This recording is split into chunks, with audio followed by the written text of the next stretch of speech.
perkara atas nama Martin I. Maranis itu sudah diputus ya pada tanggal 2 November tahun 2021 minggu kemarin di Pengadilan Negeri Jakarta Barat.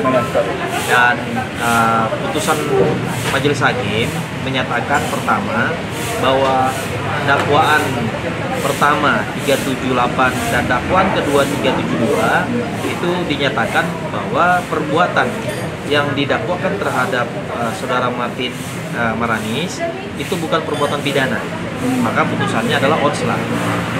Iya, artinya itu adalah bukan perbuatan pidana. Ya. Dan yang kedua, untuk dakwaan yang ketiga yang terkait dengan pasal 3 junto pasal 2 huruf Q dan R Undang-Undang Nomor 8 Tahun 2010 tentang pencegahan dan pemberantasan tindak pidana pencucian uang, itu dinyatakan secara tidak terbukti, ya. Tidak terbukti secara sah bahwa itu adalah suatu perbuatan yang dilanggar, ya.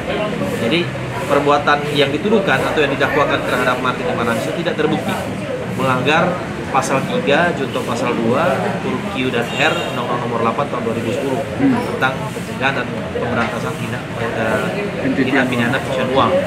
Jadi sehingga pasal dakwaan pertama, kedua dan ketiga itu semua gugur. Sehingga saudara Martin yang sebelumnya itu dituntut 8 tahun oleh Majelis Hakim, dituntut 8 tahun, ya, dibatalkan oleh Majelis Hakim, dituntut oleh jaksa penuntut umum dan dibatalkan oleh Majelis Hakim.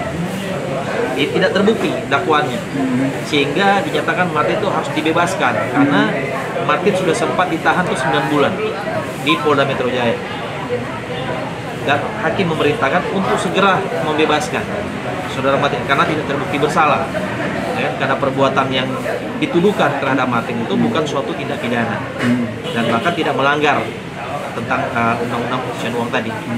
Nah, dan pada tanggal 3 kami, saya sebagai kuasa hukum menjemput yang bersangkutan di Polda Metro Jaya untuk dibebaskan berdasarkan perintah Majelis Hakim Pengadilan Negeri Jakarta Barat. Dan Martin keluar dari Polda, dibawa ke rutan Salemba untuk melakukan administrasi, dan itu selesai dia pulang.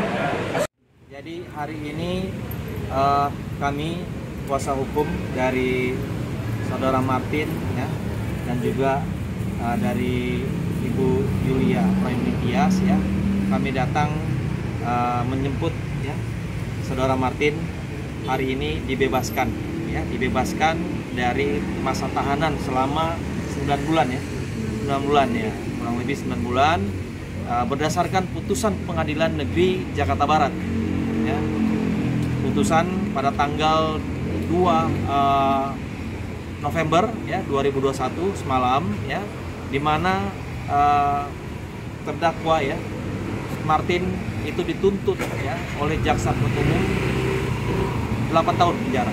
Namun, ya, sungguh luar biasa, mujizat Tuhan, ya, dan ini adalah suatu kebenaran, ya, kebenaran yang hakiki, ya, di mana Majelis Hakim membuat satu putusan, ya, 3 Majelis Hakim itu bulat semuanya menyatakan bahwa pertama, ya, dakwaan jaksa penuntut umum yaitu dakwaan ke-1, kedua itu pasal 378, 372, ya, itu bukan suatu perbuatan pidana, ya. Dan yang kedua, untuk dakwaan ketiga pasal 3 dan pasal junto pasal 2, ya, huruf Q dan R Undang-Undang Nomor 8 Tahun 2010 tentang pencegahan dan pemberantasan tindak pidana pencucian uang itu dinyatakan tidak terbukti, tidak secara sah dan meyakinkan terbukti, ya, bahwa semua dakwaan jaksa penuntut dinyatakan tidak terbukti, ya, tindak pidananya maupun pelanggarannya, dan memerintahkan, ya, agar supaya saudara Martin dibebaskan. Dan hari ini, ya, kami melakukan penjemputan saudara Martin bebas. Artinya, ya, selama ini yang dituduhkan itu tidak benar, ya. Yang disangkakan, yang didakwakan itu juga tidak terbukti bahwa mereka melakukan tindak pidana, ya, dan kami bersyukur, ya, semoga ini menjadi pengalaman, ya, bahwa memang hukum, ya, harus menegakkan keadilan, dan inilah keadilan yang sudah terjadi, dan semoga ya Saudara Martin tetap sehat ya. Dan kami bersyukur ya, hari ini Saudara Martin bisa ketemu dengan keluarga, dengan Ibu Julia, dan juga ini akan pulang ke rumah dan bertemu dengan anak-anak dan keluarga yang lain. Ya, tetap semangat ya.